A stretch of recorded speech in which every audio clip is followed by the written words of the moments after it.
Hi everyone, welcome back to Yoga in Real Life. We've gotten a couple questions about modifications, so I wanted to make just a quick video that shows some modifications for standard poses you might see. In a live class or in-person class, I'd be able to see you.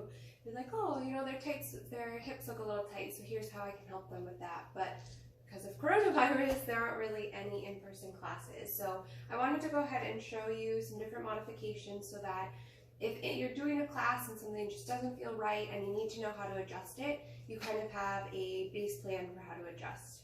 So we're going to start with forward fold. Now when I first started yoga, I couldn't touch my toes. So if you're in the same boat, you can't touch your toes, that is totally fine. You can take 2 yoga blocks. If you don't have a yoga block, you could take a hardcover book. You could take a pillow. Anything that brings the earth up to you so that you're not kind of straining and pulling the back of your legs. Then when we come into halfway lift, I tell you can put your hands on your shins, your thighs, still on the floor, or you could put it on stacked blocks if that's easier for you. Remember, yoga practice is all about you. It's not about forcing yourself into a new pose. It's about what works for your body. So if this feels better for you and that's how you can maintain a flat back, do it. There's nothing wrong with it. So now let's talk about down dog. Down dog, I have a love-hate relationship with down dog. Again, when I first started yoga, I hated it. I did not have the flexibility or the strength to stay in that pose, and I remember I would take a yoga class and they would be in it for like 10 breaths, and I was like, I'm done.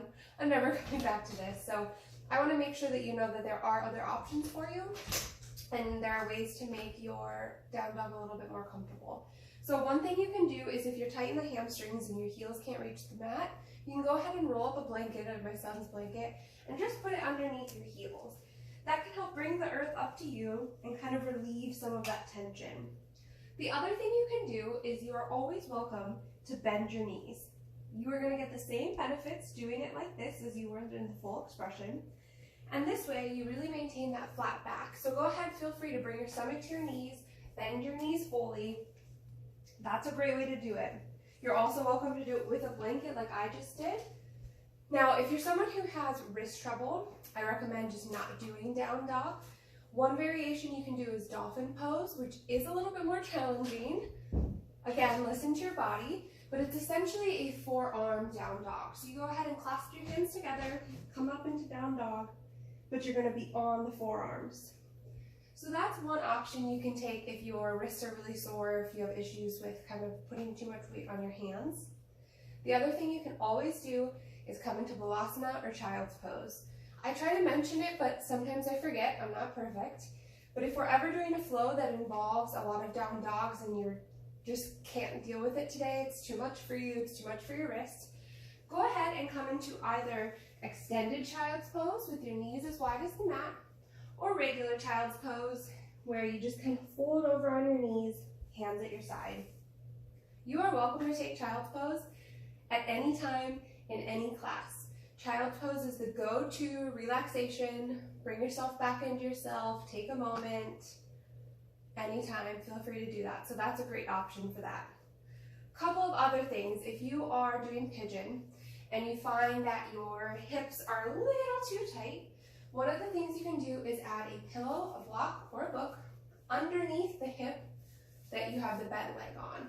So as you can see, this kind of brings me up a little bit higher, and it brings a lot of the pressure and weight off of my hip. So this is a great modification.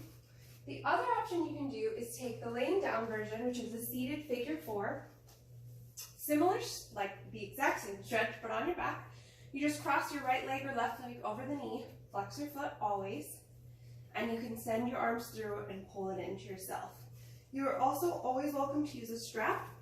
If your hips are so tight that you can't use your hands, go ahead and use a strap to bring it to you. You are also welcome to just take this leg if that's easier for you. So there's always another option. And then let's talk about standing poses. So again, always feel free to use a strap. For some of the standing poses like tree pose, you are always welcome to just take a kickstand. Both your feet are still on the floor. You've taken some weight off of the right foot, so it's mostly on the left, but you still have that balance. You are also welcome to always use a wall or a chair.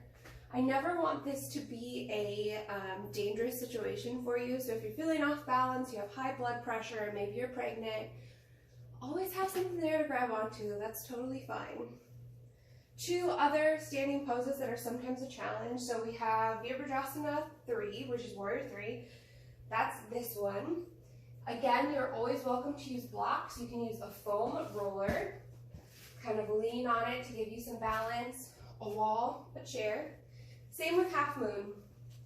Half Moon is the one where you open to the side, same pose. You're also welcome to use a wall or a block, anything that gives you stability. Again, it doesn't change the pose, it doesn't change what you're getting out of it. It's actually better. I mean, you're listening to your body and doing what your body needs. The last one that I can think about, if I forgot anything, please feel free to reach out at any time, is if we are in Warrior 1 or 2, and you are just having a lot of trouble kind of maintaining this pose. I have a yoga wheel, but if you don't, you can use a block, chairs, anything. And then you can kind of sit the weight onto whatever you're using. A chair is, you can easily use a chair onto your yoga wheel. This lets you feel how the pose should feel and look without having the same amount of pressure or strength required.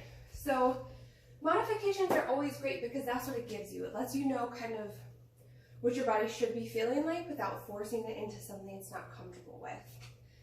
Those are all the modifications I have for today. My last little note is if you ever feel really tight in the hips or even the lower back, you are always welcome to sit up on a pillow or a block for pretty much any of the poses in the seated position.